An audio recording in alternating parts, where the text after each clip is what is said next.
Hindi niya sinabing, I am the greatest. Sinabi niya, I must be the greatest. And he said this because on the night of February 25, 1964, this guy defeated Sonny Liston. And the man who uttered those words was Cassius Marcellus Clay Jr. Binago niya yung pangalan niya nung lumipat siya ng relihiyon, naging Muslim. Kaya yung pangalan na niya ay Muhammad Ali. He converted to Islam in 1975. And after defeating Sonny Liston, the press started calling him Ali the greatest. Then after his match with Joe Frazier here on the 1st of October 1975 in what was to be known as the Thrilla in Manila, Muhammad Ali, who won that match, cited Joe Frazier as the greatest fighter of all times next to me. Paano si Floyd Mayweather Jr.? Paano yung ating pambansang kamao na si Manny Pacquiao? Are they great? Are they greater? Are they the greatest? So how do we define greatness? Ano nga ba ang ibig sabihin ng kadakilaan, katanyagan, kalakhan, kabantugan? No? That word great or greatness can be predicated on, can be attributed to objects. The Great Wall of China, great. Or any great work of art. That word great or greatness can also be predicated of or attributed to events. Yung nilindol yung aming lalawigan, 2013, October 2013, sabi namin, yung lindol na iyon, the Great Bohol Earthquake, sabi namin. Yung ikalawang pandaigdigang digmaan, the Great War of 1941-1945. The word great or greatness can also be attributed to or predicated of persons. Maraming halimbawa. After his funeral in 2005, Pope John Paul II was called the Great. No? The Great. Yung ating mga pambansang bayani, di po ba, dakila rin sila. No? Our heroes are great nationalists. Sa larangan ng ating relihiyon, ating pananampalataya, maraming the Great.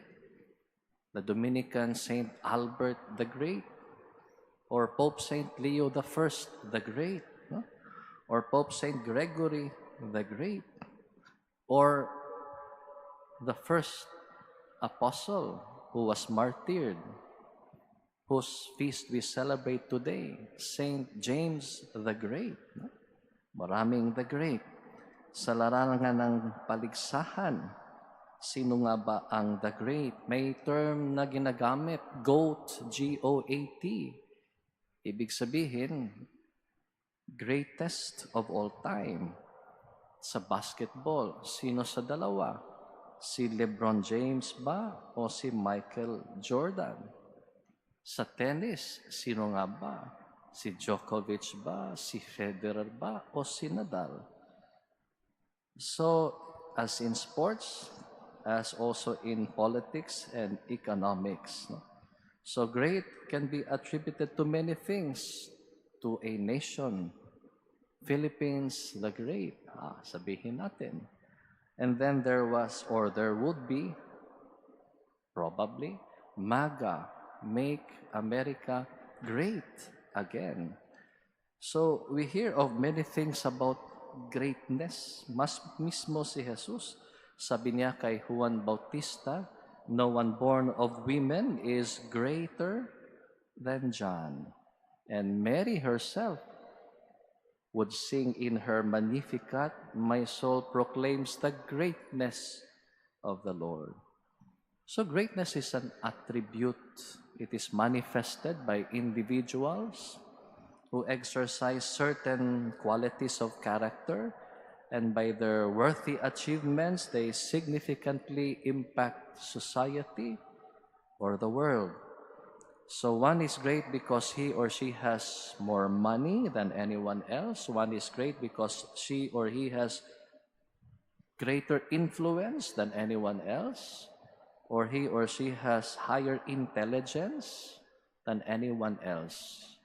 Against anyone else, the person is great because he has higher degree, better qualities, or of a higher importance. No one claims greatness for himself. No? Because greatness is not synonymous to success. Success is earned. It is like respect. And like respect, greatness is also bestowed. No? Iginagawad. No? Ipinagkaloob ang kadakilaan. No? It is something that is bestowed by another. Reverence is also bestowed. No one calls himself, "I am reverend," or "I am great." Diba? May nag-viral nga dahil isinalarawan niya yung sarili niya, "I am greater than you are." Ito yung accomplishments mo.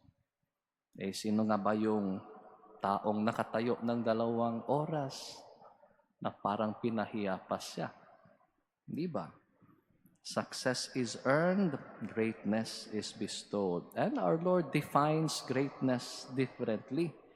And that is why in today's gospel, He explains to His apostles who were arguing among themselves. They were indignant at the 2 brothers, James and John, sons of Zebedee. Lumapit yung nanay nila. "Panginoon, pwede po bang pauupuin sa kanan at kaliwa sa kaharian mo yung 2 mga anak ko?" And so the 10 other apostles were so indignant. Hindi pwede yun. Hindi lang silang 2, kami rin, no? So for our Lord, He defines greatness differently. If anyone, sabi niya, wishes to be first, he shall be the last of all and the servant of all. If anyone wishes to be great among you, that person shall be a servant, So this is how our Lord measures greatness, service. Paglilingkod, yun po ay ang sukat ni Jesus ng kabantugan, yun ang sukat niya ng katanyagan. How did Jesus teach greatness to His apostles, to His first ministers, to the first ministers of the church? He showed them how greatness is, or what greatness is, by an example. How to serve.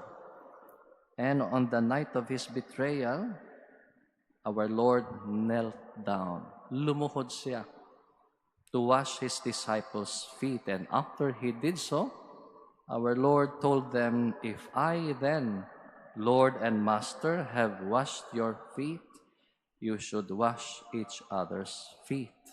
I have given you an example so that you may copy what I have done to you." Lumuhod si Jesus upang mahugasan niya ang mga paa ng kaniyang mga apostol. So what is Jesus telling us in all this?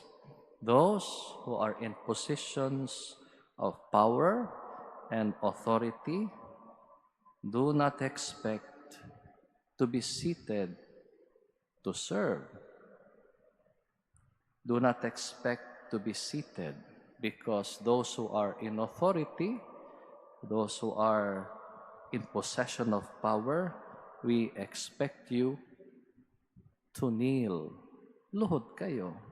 How can you wash the feet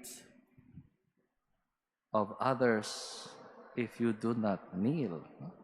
So, political leadership or any kind of shepherding in the community, be it religious, be it social, political, is not lording or overlording, but serving.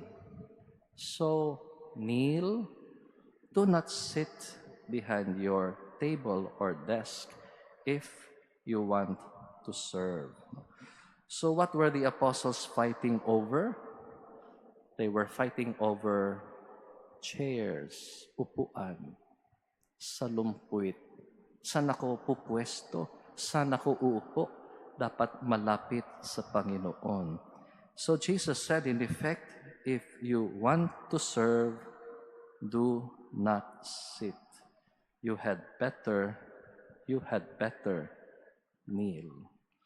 Maganda yung pagkakasabi ni Santa Teresa ng Lisieux.